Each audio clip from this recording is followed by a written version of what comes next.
सिंध वासियो जीअं त वरी 5 सालनि लाइ सिंध खां असांजी उम्मीद खसी वई। इलेक्शन जे ढोंग में सिलेक्शन वारी पुरानी रिथाबंदी तहत सिंध जे सौदागरनि गूंगनि भोतारनि जे हवाले सिंध कई वई। सिंध जो इक़्तिदार हिकु प्लेट में विझी पेश कयो वियो। उन जुड़तू इक़्तिदारी चाल ते कानून साज़ असम्बली जो तक़दुस ज़रूरु रुनो ऐं तड़पियो हूंदो, छो त पोएं 1.5 ॾहाके में सिंध सियासत जे हवाले न हुई पर करप्शन माफ़िया जे हवाले हुई।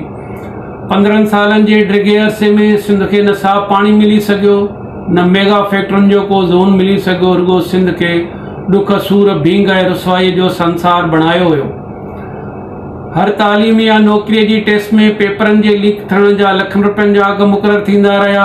बोतार माफ़िया जे ज़रिए हिंदू नियाणियुनि खे ज़ोरी अगवा कराए मज़हब मटाइण वारी रवश जारी सारी रही।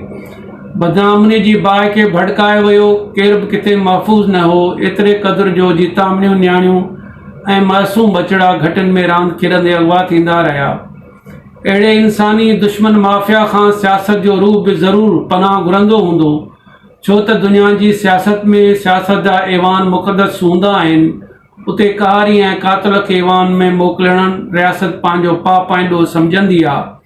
पर अफ़सोस जो हिते दहशत ऐं वहशत मज़दूरनि खे सारण वारा 12 मई जा मोहरा सियासत जे सर्फ वारे पाणीअ सां धोपिजी मुहज़ब बणाए बार बार आंदा वञनि था, जेके क़ौम जी तक़दीर बदिलाइण बजाए अवाम जी आस ऐं उम्मीद बि खसे वठनि था।